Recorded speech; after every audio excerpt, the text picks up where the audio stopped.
Hey,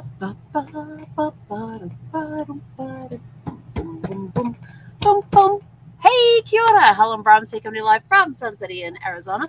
Hope you're all having a super fantastic, sparkling, winning Whack-A-Doodle Wednesday. That does not mean go out and whack a doodle dog. No, that is just a Whack-A-Doodle day. This is one of those days where you get...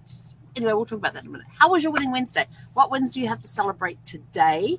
This morning, I challenged you to write about a winning moment in your life that had an impact on things to come. What sort of things did you write about? I talked about the first cruise that Brad and I ever went on, and what came out of that was I think I've done 18 cruises now. Brad got to do 13 or 14. Because there were a couple of, he didn't go on the one with me in 2017 in April. He didn't do the one, and then I've done 2 since he passed. Sorry, I forgot to silence my phone. Silence now. Let's see. There was one year I did 3 cruises in 5 weeks. And I took my sister-in-law with me on one of them. It was a complimentary cruise by Royal Caribbean when the Oasis, No, Allure of the Seas, Oasis, Allure. One of those 2 really big ships came out. And because it was like, we flew out on the red eye on Thanksgiving Day, got into Fort Lauderdale some early hour of the morning, got picked up from there, I met friends of mine there. Met friends of mine there, and we were talking in the airport, got our luggage together and everything else until the Royal Caribbean rep came along and put us all on buses. So we're standing at the airport there and we're talking. They're going on the same ship that my sister-in-law and I are going on. It's a 2-night cruise to nowhere. When they have new ships come out, the cruise lines invite travel professionals. They go to different agencies, consortiums, that sort of thing, and says, look, come check out our ship. And so we got to go on. So my business development manager for a Caribbean said, I've got a cabin for you. And I'm like, okay. Well, Brad said he couldn't go because it was a lot of flying for him, and we had to fly first class or business class with him because he couldn't fly economy anymore at that point. And so he didn't want the expense of that. So I said, okay. So I called my sister-in-law and said, you want to come with me? So what we're going to do is pay airfare. I says, but at the end of the cruise, when we get off the cruise ship, we're going to the car rental place. So we'll take the shuttle from the ship to the airport, pick up a rental car. We're going to go to Orlando because I have to go to Universal Studios in Orlando to finish off my Universal Studios certification, because part of their certification is you actually have to go and stay at one of the hotel resorts that they have at Universal Studios, and you have to actually be in the park and purchase something from inside the park and send in your receipt so that they know that you went into the park, and you get a free ticket to go in. If you're taking anybody else with you, it's like a 50% off ticket. She's like, okay. So we had a great 5 days. We flew out on Thanksgiving, on the evening of Thanksgiving. Her husband dropped us off at the airport, and we caught the red eye. We got out to Fort Lauderdale, met up with friends of mine there who were also cruise planner franchise owners. And we're sitting there talking, waiting for the Royal Caribbean to show up, put us on the buses to take us to the ship and all this sort of stuff. And it's quite a big deal. You go get on a cruise ship, and the cool part about this time when you get on the cruise ship is they have the suites open. So they have at least one of each type of suite open. So you not only do you get the inside cabin, the ocean view, the balcony, because this was an Oasis class ship, you also had the Central Park view. You had the Central Park balconies. You had the boardwalk view rooms, which were like ocean views, but they faced into the boardwalk area, and they're like that with the Central Park. And then you also had the boardwalk balconies that overlooked the boardwalk area.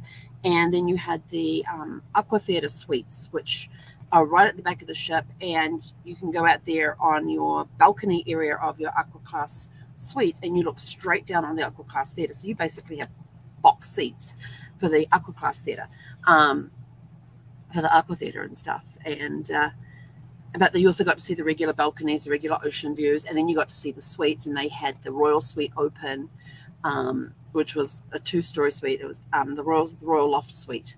It was a 2-story suite, 2 bedrooms, 2 bathrooms.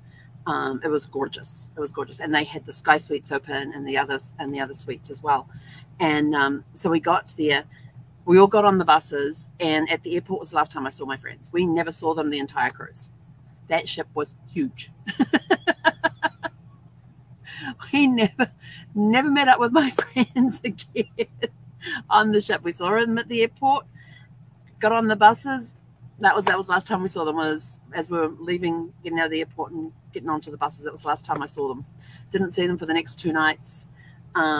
And then we had a great cruise to nowhere. So the first thing we did when we got on board the ship was we went straight to our balcony cabin, left our stuff there, our carry-on stuff there, because you basically carry on. You don't have to check bags or anything at that point, because what's the point? You're only on it for 2 nights, and then we had another 3 nights. So we had carry-on luggage. As you know, we did have a check bag because we're gone for 5 days. But we carried it on ourselves, not a problem. And then we went off exploring. And we got all of this. We went right up to the top deck, and we started exploring all the suites that were open, because I figured if we get in now, we don't have to wait until everybody realizes, oh, the suites are open. And then you get no pictures, no videos. So we were able to get all of that done, which was awesome. And my sister-in-law was absolutely impressed, because she'd never been in any of the suites before, and she'd never been on a ship this big either, and neither had I. So we had fun exploring. And then we went, and we got all the way through, and we only had, I think it was like a regular balcony and ocean view and an inside cabin left to do. And they also had accessible cabins open too, so you could see the difference between the regular cabins and the accessible cabins. And we got partway down, and she's sort of like, I'm done. She said, I got to go back and have a snooze. And I'm like, okay, I'm just going to finish off, because I was like pumped. I hadn't had any sleep the night before on the flight. I'm pumped, ready to go.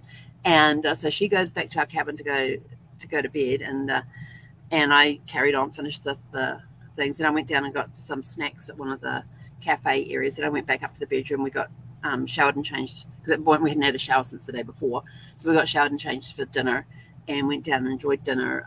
Went to a couple of the shows that were on that evening, did some more walking around the ship and exploring, did some videos, did some photographs, got to go see, they had this amazing show at the Aqua Theatre that was just incredible. It utilizes trampolines and water and high diving, and all on this one, and a solid stage, all on this one stage area. It was amazing how quickly they could change the height of the pool to allow the high divers to dive, or to have you just running through just a little bit of water, or had to go having no water at all. It was amazing watching how they put this production together. And we also saw, the following night, we saw a, what's it called? I know I have the name of it written down in my journal. It was this really cool stage production where they had from galaxy to sky to earth to underwater, all on stage there in front of you. And they had this tree in the middle of the stage, and we're looking at it, and I looked at my sister and said, that doesn't look like, is that people? And we're trying to figure out where the people were in the tree. And we found 1 or 2, but by the time everybody left that tree, there wasn't much of a tree left. It was basically mainly people that had been, with their body paint and everything, had been painted up to become part of this tree. It was the coolest thing I had ever seen done on stage. It was awesome. But we had great food and all of that. And of course, the next day we'd already done all the exploring and been to all the cabins and everything else. So we kind of got a day to chill out on the ship and try different cafes and just some of the bar areas. It's not that neither of us drank, but it was just fun just to go and check out the atmosphere, see what was going on, enjoy some of the activities on board that were on board the ship. But we had a great 2 days. And then we went to caught the bus to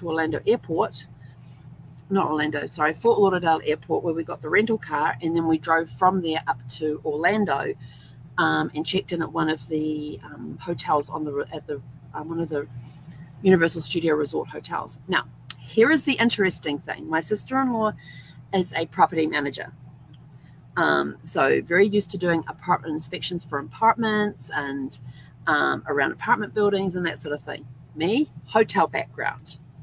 Very used to checking on rooms and public space areas, making sure they're clean, that everyone's doing their job, that sort of stuff. Here's the two of us. We checked into this hotel, nice hotel. The pool area was closed because they were doing renovations on it. But you could still walk past it and get this little boat that would take us across to the Universal City Walk area and to the entrances of the parks and things. And so we're walking down the hall to our bedroom. And we're going, oh, they should need to paint that skirting. What if they've got scuff marks on that one? And the two of us are pointing out all the things. Now, when I go into a hotel room, I put my bags on the bed, and then I walk around the room, and I'm opening and closing every drawer and door in the room, looking behind the TV. Looking behind the TV. Is there any dust behind the TV? Looking behind, and you know how they usually have the chairs in the corner of the room, pulling the chairs out to see what's behind the chairs. That tells me how clean this room is. Did they just do a spit polish? A bit of, what do we call it? There's a term. A lick and a polish or something like that, where you just basically do just the essentials, just the bits that can be seen. You don't do the unseen pieces. And so while I'm doing, and she goes, what are you doing? I said, doing what I always do. I always inspect rooms when I go in. I said, because if I find any problems, any major problem that's going to prevent me from staying in a room, I call the desk. And there was one time Brad and I were staying at the Flamingo in Vegas, and they put us in this room, which was miles away. It was like the car park's here, reception was here, and our room was like way over this side, like opposite sides of the hotel. And when we got up there, I said to Brad, I said, we're not staying in this room. He's like, why? I said, there's no cover on that outlet. It was an outlet without the faceplate on it, so it was just the two outlets, and you can see all the wires in behind. And I said, and I don't know the last time they cleaned this room. I said, but, and I went like this on top of the dresser, and there was this thick thing of dust on my finger. There were dust bunnies around the base of the bed, because the bed was one of those that you couldn't actually get under the bed, but it had the overhangs, and there were dust bunnies all around the bed and stuff. And I walked into the bathroom, and the toilet paper wasn't even folded. And every hotel I have not been in a hotel that I can think of. I mean, even the cheap budget hotels where the toilet paper is not folded into a point for somebody coming into the room. And so I called the front desk, and Brad had already unfortunately called the bellhop, and they were on their way out with our bags. And I said to them, I said, we're not staying in this room. And they go, oh, why? I said, when was this room last cleaned? Oh, the rooms get cleaned daily. I said, bullshit. I said, and of course I'm doing this all nice and politely. I said, there is an inch of dust on top of every surface in this place. There are dust bunnies under the edge of around the edges of the bed. There is an outlet here that has no cover on it, so you've got exposed wiring, and the bathroom hasn't been cleaned. I said, I would like a new room, please. Oh, we're very sorry. Well, you'll have to come down to the front desk. And I'm like, okay. So Brad stayed to meet up with the bellhop. I had to text him what room we were going to. So I went down the front desk. It took me 15 minutes to walk from our room to the front desk. That's how far away from the front desk we were. We were like, it seemed like miles away. And then I got to the front desk, had to wait 30 minutes in line. Got up to the front and said, yes, I called down. This is the issues with my room. Would like another room, please. And they're like, oh, we're very sorry about that, and gave us this room, which was close, which was like the last wing right before the parking area, which I thought even better. And so I called Brad to tell him what room we were in and where it was. So my poor husband, who at that time was struggling to walk, couldn't walk great distances, and that had to then walk from that far of the hotel, basically all the way back over to the parking area to get to our room. We got to our room. It was cleaner. And that's all I will say. The furniture was definitely as worn as it was in the other room, but it was clean. And we had a view of the eye out the window, so that was pretty cool. And we overlooked the courtyard area where the eye was, so we overlooked that whole pool area. So that was pretty cool. But yeah, so when we're in Orlando, so back to Orlando now. Hey, sweetie girl, somebody wants a butt scratch. You're not getting treats now. You've got 45 minutes to wait. Okay? Somebody turns 3 tomorrow as well. Can't believe she's going to be 3. Oh. And so, yeah, so we got all settled in the room. It was clean enough. Passed down, there was a few little bits and pieces in there, but it wasn't bad enough that we needed to get another room or anything. And we had a blast. The next day, we only had the one full day in Orlando, so we went over to Universal Studios, and we were there for the entire day. We did somehow manage to get through both parks. And when we were there, the parks at that time were closing at like 5 o'clock was it 5 or 6? It was either 5 or 6. They weren't staying open late because we thought, oh yeah, we've got time, and because the parks don't close till like 9 o'clock, 10 o'clock at night. So we spent most of our time in the main park area, and then we went out. We didn't because we saw the Harry Potter thing. And I tell you, we walked into the store in the Harry Potter area. We walked into the magic shop. I could have sworn one of the Beasley twins was standing there in front of us. He had the red curly hair coming out from underneath his wizard's hat with his cape on and all of that sort of stuff.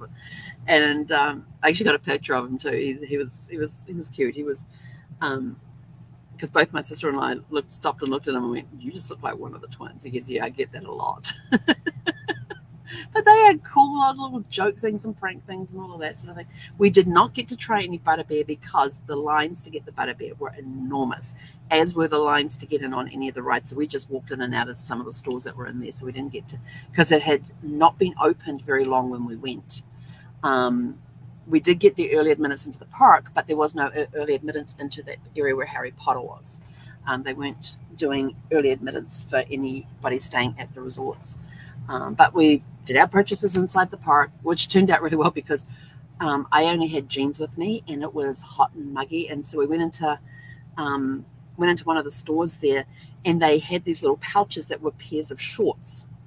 And so I found one that was the right size, found the restrooms, got changed into these shorts. I tell you, those shorts were brilliant. They were comfortable. They were the longer leg ones that came to just above the knees. And very comfortable, and we spent the whole day walking around. It was so much more comfortable walking in those shorts than my jeans. But we had a blast there that day. And then the next day, we went to one of the outlet malls. Yeah, one of us bought sneakers. I can't remember if it was me or Kristen. And then we got our plane back that evening. We had like a 4 p.m. flight, so we had time to kill that next morning. But we had a blast. I mean, we had 5 days. It was so much fun. And that was just one of the trips that we went on. And being able to sell that ship was easy because we had been on there, we had experienced it. And this is one thing I love when the cruise lines will do this is it now gives you a reason to go sell it, because it's like, oh my gosh, we could do this, that, and the And there's staple things that they have in the cruise lines. Like Royal Caribbean is known for the Crown Lounge. And anytime I'm on a Royal Caribbean ship, if you want to find me before dinner, I will be up in the Crown Lounge, sitting somewhere by myself, just looking out over the view and everything. And it's just my quiet time. And I'll be having some kind of mocktail, virgin cocktails for those that don't know what a mocktail is, and just enjoy just that quietness. And, I've had groups that have been on Royal Caribbean ships, and they all knew that's where I was. So they'd come up, meet me, we'd have pre-dinner drinks up there, and then we'd all wander down together when it was time for dinner.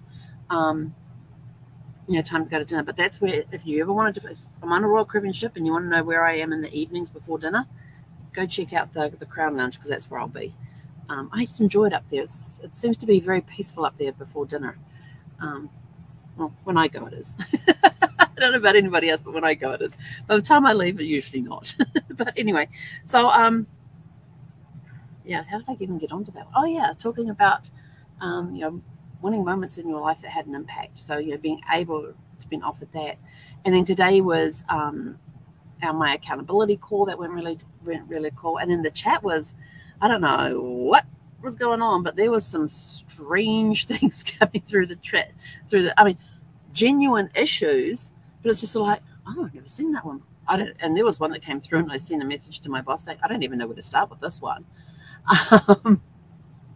And we looked at him and was like, yeah. It was just like one of those days where you just get the weirdest of questions or problems. And it's like, how do you even start unpacking that one? And so then you're sort of like, well, let me get this information from them and see where that goes, because that'll give us a starting place. And so you get some ones that come through that are a bit of a challenge, which I love those. I love the challenge ones. So got a really cool one I'm working on right now. So I get to sink my teeth into that one again tomorrow, and hopefully we can figure out hopefully we can find the pattern as to what the issue could be and get it resolved for them. So, but anyway, I'm out of here. I rabbited on way too long.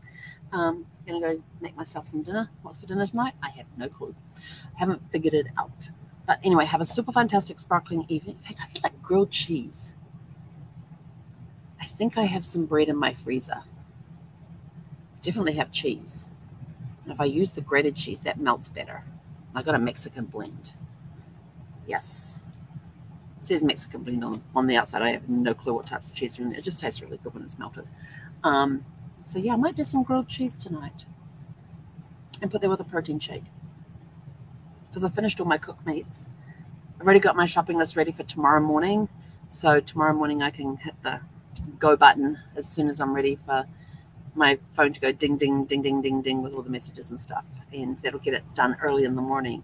So I've already got it ready to go. I just need to make sure I haven't missed anything off the list. I've got some yummy meats on there again too. So I've been enjoying my indoor grill. It's been cooking up some good meats. I even got getting some spinach and feta chicken sausages tomorrow. Those sound good. I'm going to try them on the grill, see how they turn out. But anyway, I'm out of here. Go have a super fantastic sparkling evening, and we'll catch you guys back here bright and early tomorrow morning for Thankful Thursday. Hey, Gonetta.